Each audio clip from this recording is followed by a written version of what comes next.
अस्सलाम वालेकुम नाज़रीन इकराम।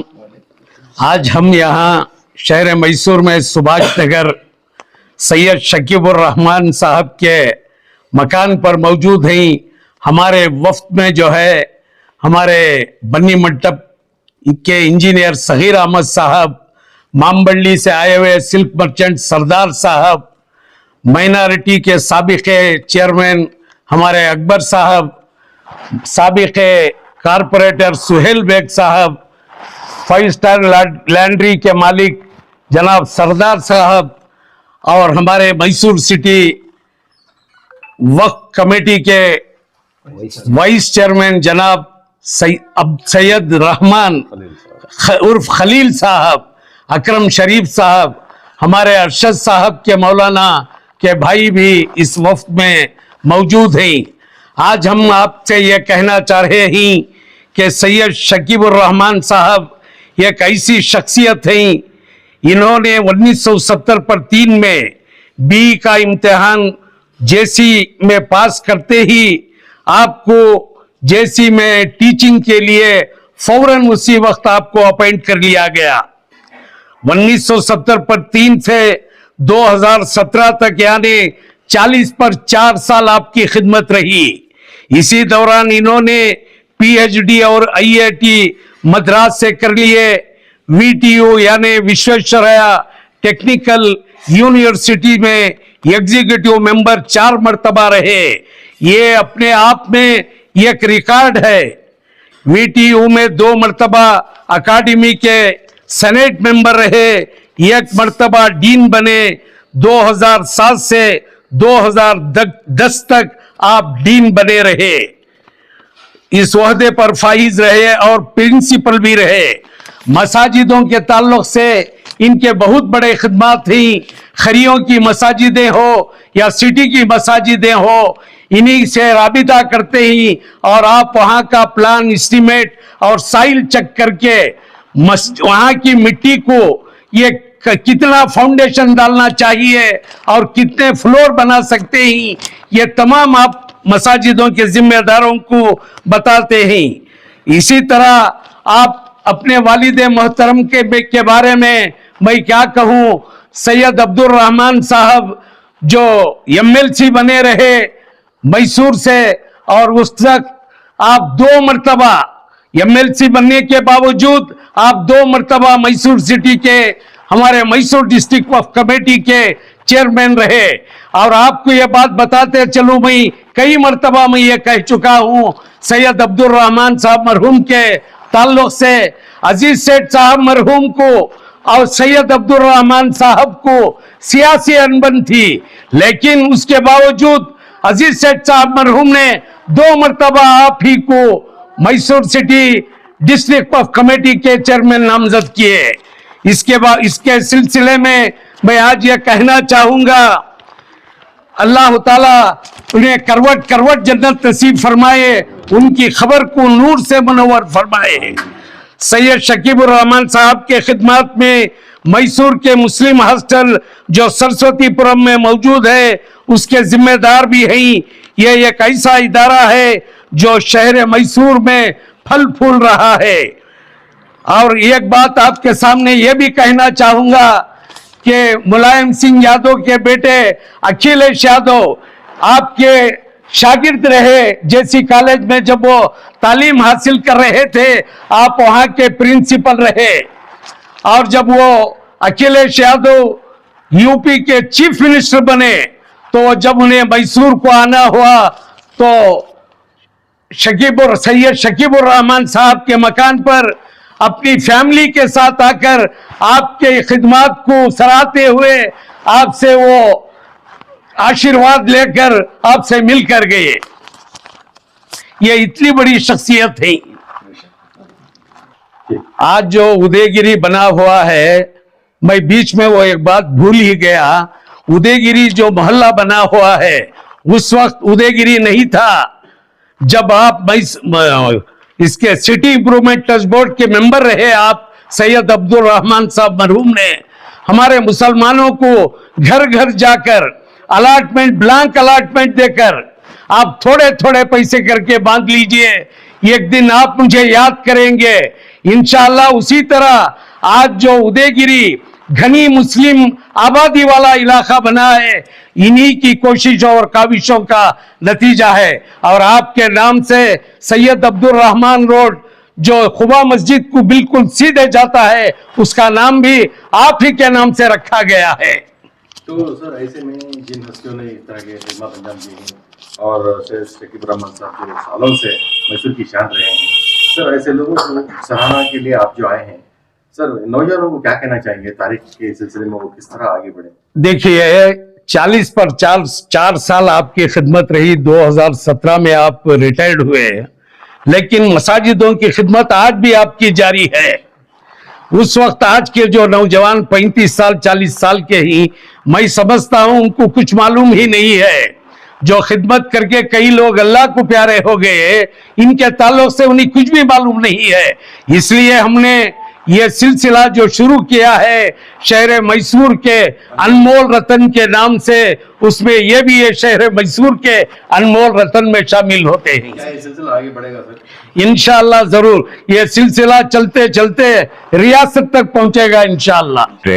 समझा के मेरा एहतसास करना है और जो भी मेरे बारे में बोलना है उससे ज्यादा हमारे खान साहब बोल दिए हैं।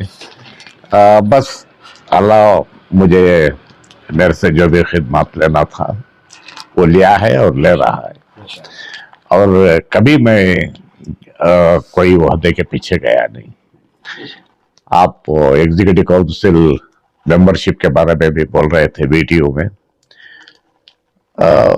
मैं आपसे सही बात बोल रहा है तो पहले 2 मर्तबे जो हुआ भाई, वो ऐसे ही बिल्कुल मेरी नॉलेज के बगैर ही मुझे आठ रहा था भाई। और जब दूसरे बार 2 मर्तबा बना मैं, तब जो वाइस चांसलर हुए थे प्रोफेसर करी सिद्धप्पा साहब, वो मेरे घर आए और मेरे से इजाजत लिए, आप मेरे साथ रहना, आपको मैं एग्जीक्यूटिव काउंसिल मीटिंग में लेता हूं तो आपको कोई शिकायत नहीं ना। बोलते अरे क्या भाई खिदमत करने में कैसी है।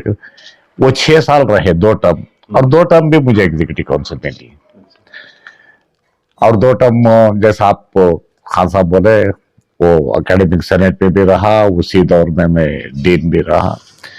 मेरा बोलने का मतलब यह है कि जो भी मौका मुझे आए खिदमत करने के, मैं क्या हूं, और कोई भी मैं पूछ कर मुकाम नहीं लिया। एक मर्तबा वो हमारा कर्नाटका स्टेट टेक्निकल एकेडमी बोल के है, कर्नाटका स्टेट की बैंगलोर में है वो एक वक्त मैं बाहर था, कंट्री के बाहर था, और जब मैं वापस आया तो मैं कभी भी बोलता पुराने पेपर्स रख के रहो, कुछ फुर्सत के खुद देखेंगे न्यूज क्या रहती है। तो मुझे खुद ताजुब हुआ कि उसमें मेंबरशिप में मैं भी एक हूँ। हाँ, KSTA बोल के, कर्नाटका स्टेट टेक्निकल एकेडमी। खैर बस ऐसे ही मौके मिलते थे। और अभी हॉस्टल की जिम्मेदारी है, MES की जिम्मेदारी है, इंशाल्लाह निभा कर जाएगी जब तक सेहत साथ देंगी, अल्लाह के फजल करम से करेंगे। सर आपका एक तालीमी जो ग्राफ है वो एक बड़ा शानदार आपके ग्राफ है सर, और लोग आपको एक आइडियल मानते हैं, तो नौजवानों को क्या कहना चाहेंगे सर कि वो आगे किस तरह बढ़े? नौजवानों को जो है पहले उनके एजुकेशन के ऊपर कंसंट्रेट करना, और हमारे बहुत सारे नौजवानों को जो है कहां पर क्या अपॉर्चुनिटी सही ये नहीं मालूम है। तो हमें कंटिन्यूअसली जो है एक हमारे इदारों की तरफ से ये नौजवानों की काउंसलिंग करना बहुत जरूरी है, समझे ना। काबिलियत रखते हो ना, मगर उनको नॉलेज नहीं है कि क्या कौन से स्टेज में क्या काम करना है, समझे ना। अब वो दूसरी चीज जो है, हमारे बच्चे आजकल मैं क्या देख रहा हूं कि ये गलती कर रहे हैं। अब फॉर एग्जाम्पल मेरे पास जो भी इंजीनियरिंग में जमने के लिए मेरी राय लेने के लिए आते हैं, वो मैं राय देने के पहले वो खुद अपनी राय बना के देते हैं। समझे ना? अब मेरी राय लेने का है तो मैं उनको बोलना कि ये ब्रांच लो, ये ब्रांच लो, इसमें ऐसे अपॉर्चुनिटी से, इसमें ऐसे, ये मैं बोल रहा हूँ। मगर उन्होंने भाई उनको जब पूछता हूँ कि आपका क्या इरादा है, तो वो बोलते हैं कि मुझे ये ब्रांच होना। तो अब क्या है, एक आर्टिफिशियल डिमांड क्रिएट हो जा रहा है। समझे ना? अब सब एक ही सब्जेक्ट को गए तो वो जॉब अपॉर्चुनिटीज कहां है? आज समझो तुम्हारा कर्नाटका इलेक्ट्रिसिटी बोर्ड है, बोलो चेस काम या कुछ भी बेस्ट काम, चेस काम कुछ, इसमें बहुत सारे जॉब अपॉर्चुनिटीज रहती हैं और ये गवर्नमेंट जॉब्स रहती हैं।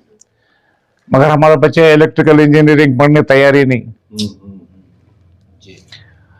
आज इंजीनियरिंग कॉलेजेस का जो पोजीशन है, मैकेनिकल इंजीनियरिंग में कोई नहीं, इलेक्ट्रिकल इंजीनियरिंग में स्टूडेंट्स नहीं, सिविल में बिल्कुल नहीं। समझे ना? ये आगे बढ़कर जो है 5 साल 10 साल के बाद इसमें सडनली एक डिमांड डेवलप हो जाता। जी, तो काउंसलिंग की बहुत जरूरत है। काउंसलिंग की बहुत जरूरत है। काउंसलिंग की बहुत जरूरत है। कभी कभी मेरे से कुछ लोग आते हैं, बोलते हैं कि मैसूर में क्यों नहीं हमारे कौन की एक इंजीनियरिंग कॉलेज होना। मैं उनको बोलता हूँ नहीं, इंजीनियरिंग कॉलेज जो है चलाना इतना आराम का नहीं है। और करना क्या है, आपको काउंसलिंग सेंटर्स रखना। जी। अब हमारे इदारे हैं, जी समझो मेस्को है, MBS है, मैजेस्टिक स्कूल है, सब जगह एक एक सेंटर बना लिया तो काउंसलिंग का। आप एक एक सेंटर से एक 15 बच्चा को 20 बच्चा को ऐसी ट्रेनिंग दियो कि वो CET के थ्रू इंजीनियरिंग कॉलेजेस में एडमिशन ले, एक 2-3 बच्चे मेडिकल कॉलेजेस में ले, तो ये इससे बड़ी खिदमत। तो मैं इंजीनियरिंग कॉलेज खोल, अब फॉर एग्जाम्पल मैं नाम नहीं लेता, हमारे मुस्लिम इदारे हैं, कॉलेजेस ही, आप मुझे बोलो कितने मुसलमान बच्चों को फ्री एजुकेशन दे रहे? सही बात। कितने बच्चे को फ्री एजुकेशन नहीं? जो दूसरे फीस देना वो भी हमारे बच्चे को वो देना फीस। तो हमारे इदारे रख लेकर तो कोई फायदा नहीं हो रहा है। जी सर, जी सर, जी सर, बिल्कुल। अगर हमें ट्रेन कर को उनको वहां एडमिशन दिलाए तो ये बहुत बड़ा फायदा होता। बिल्कुल सर, प्रैक्टिकली फायदा होता। हाँ जी, बहुत बहुत शुक्रिया सर। तो आप लोगों का जवाबदारी इज्जत अफजाई की है और मुझे एक खत्म का और मेरे में कॉन्फिडेंस डेवलप किया है। इस चीजों का आप तमाम